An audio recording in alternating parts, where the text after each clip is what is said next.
Steve Baker, investigative journalist, joins us now. Hello, Steve. Hey, Glenn. How are you? Well, I'd be better if your story wasn't popping up on my radar. You tell me how much of your videotape that you have. It's pretty much all available, right? You're not hiding anything.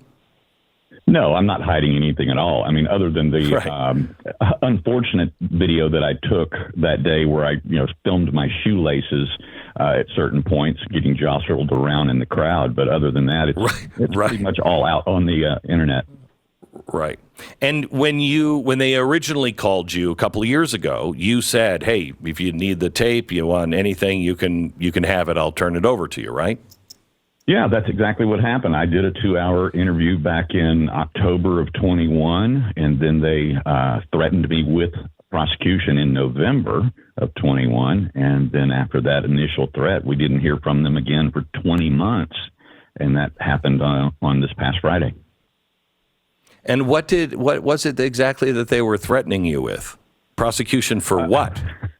Well, this is the absurdity of the original threat. My attorney received a email the week before Thanksgiving of 21 from Assistant U.S. Attorney Anita Eve in Pennsylvania saying that his client, meaning me, would be charged within the week. And then there were some additional back and forths in which we learned that they were going to charge me, first of all, with property damage, because at one point I stood on a bench inside the crypt area of the Capitol building. I didn't damage the bench, but I was standing up to get above the crowd so that I could film what was going on. And then the most absurd charge of all was that they were actually going to charge me with, and you're not going to believe this, interstate racketeering. I'll let that sink in for a second. Yeah. Wait, let me just say, interstate racketeering. Yes. I'm trying to make that work. How did they make that work in their heads? Well, assumably, I must have known about an illegal event that was taking place in D.C. on January 6th. Therefore, I colluded apparently with someone else, traveled across state lines, and then profited from the licensing of my videos to HBO, et cetera, et cetera. This is insane. This is insane. We all knew. I was on the air 2 days before or the day before saying, please don't go to Washington. You don't know what's going to happen. You don't know the infiltration. You don't know who's good, who's bad. Please don't go to Washington. Because I felt that there was, this kind of danger, especially from the federal government. And now, because you went, you had foreknowledge? Please. Everybody, all of the press was there on January 6th. They were all there. Oh, yeah, there was at least 100 reporters and journalists of all types, independent and otherwise, including at least one from the Blaze at the time was there inside the building. And then, of course, the absurdity of that is that somehow little old me from Raleigh, North Carolina, I had knowledge of a huge illegal event about to take place, but somehow the intelligence from the FBI, the Capitol Police, and all, they didn't know about it. Yeah, except they did know about it. And, of course, we communicate in the conservative circles through invisible smoke signals at night. So, of course, you knew about it, too. Now, you are only one of 5 journalists that have been given access to the 4,100 hours of January 6th video. You've been meeting with Congress members and congressional investigators about the charges or the discoveries that you have found. You were going to do, I assume you still are, going to be releasing a story on the Blaze all about this. I don't want to get ahead of the reporting here, but do I have that understanding right first? You've got all of that correct. Okay. And for some reason, as we're getting close to publish this story, for some reason, they come out of the blue to one of the 5 journalists who have had access to all of this, and now they're going to press charges. Yeah, and let me give you kind of an exclusive advanced bombshell on this case, my case in particular.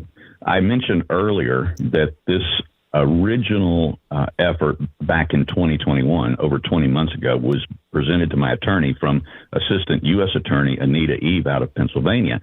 She also happens to be the exact same U.S. Attorney who ordered the SWAT raid on the Pennsylvania abortion clinic protester after his attorneys had cooperated for so many months with them, and then she would not return their emails, return their calls. And then just one day on September 23rd of last year, or the year before, 2019 maybe, whatever it was, they suddenly showed up at his door with the red dots on his chest. So how do you feel? I mean, it's the same person, it's the same DOJ, the same kind of scenario. Are you married? You have kids? Have you talked about, somebody coming to the front door and trying to pound it down with a SWAT team? Yeah, I am. I'm not married, but I have two grown children, and they are well aware of my activities and what I'm doing.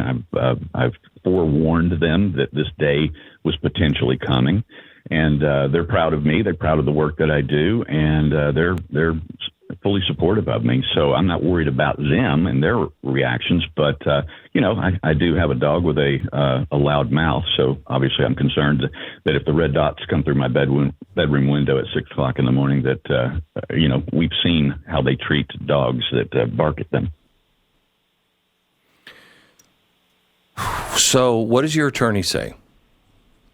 I have a couple of attorneys. I have my local Raleigh attorney, and then I engaged an attorney who practices in D.C. back when the original threats prosecution were taking place, and they have told me that this is obviously first of all, it's an intimidation effort by the DOJ. Of course it is. But secondly, it appears that they're trying to entrap me in some sort of process crime, because they didn't subpoena me directly. They subpoenaed my videos.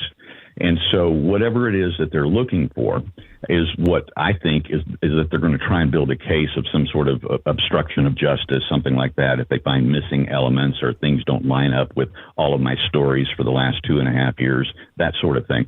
But the reality, Glenn, is that simply moving forward with this myself, I have no intention of stopping. I mean, I was warned in the subpoena itself by AUSA Anita Eve. I mean, I just want to read you one sentence from the subpoena cover letter. She said, although you are not required to do so, you are requested not to disclose the existence of this subpoena. Any such disclosure could impede the investigation being conducted and thereby interfere with the enforcement of law. And that's what they're trying to do. So, they're trying to entrap me in a process crime. And they will keep your mouth shut. And if you do what you're doing right now, they're going to charge you with obstruction of justice because you were impeding the law enforcement just doing what it was trying to do. Jeez. That's exactly what it is.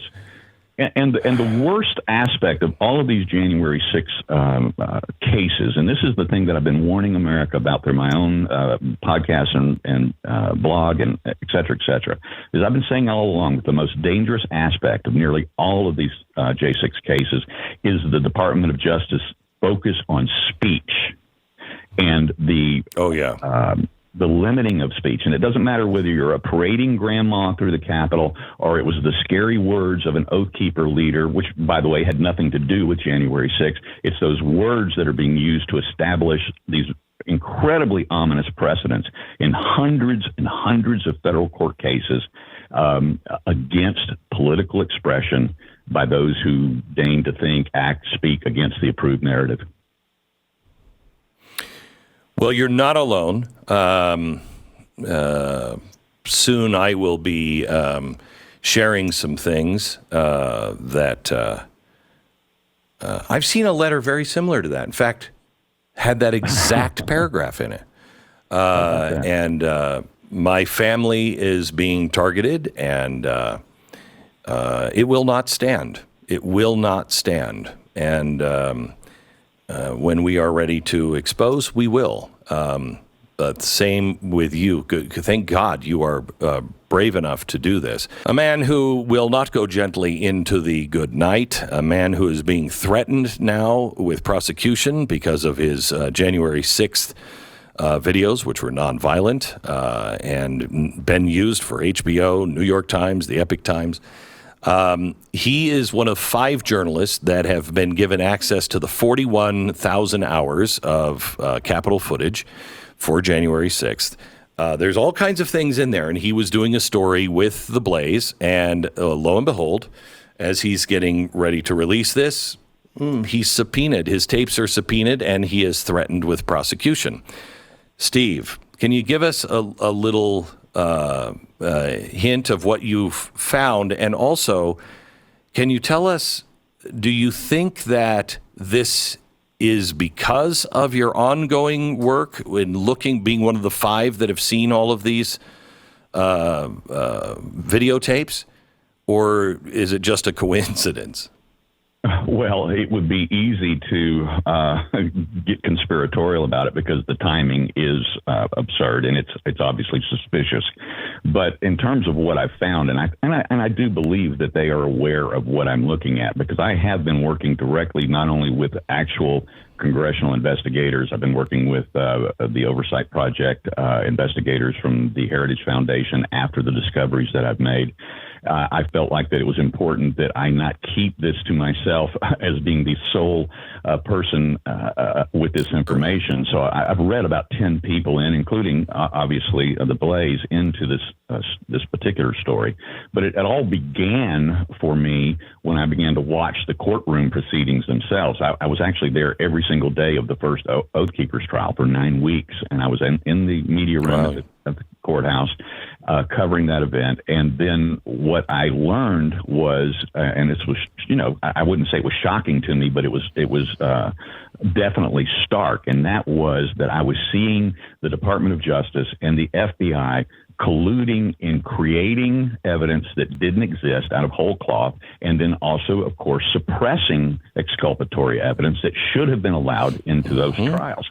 And so after viewing that, there was a particular moment, which I won't give away right here because it would reveal what the story is itself, that I had this eureka moment, and I went, oh my God, this is a conspiracy on the part of the Department of Justice to convict these men, and I think I can find it. Well, it took many months before I was finally granted access to that 41,000 hours worth of tape. So I knew what I was looking for when I got there. And I had about 6 or 7 other stories that I wanted to review during the 3 days of access that I had. But as I began working on this one particular story, it became a day, then 2 days. And then I ended up spending all 3 days on it because it became bigger and bigger and bigger. So while I won't reveal what that story is right now, because we'll do that later when the time is right, but the point is that I'm just telling you, I'm telling the country right now, I have found the kill shot of actual Department of Justice, FBI collusion in suppressing evidence and also in creating evidence that does not exist. Can you, when are you expected to release this? Has this delayed things?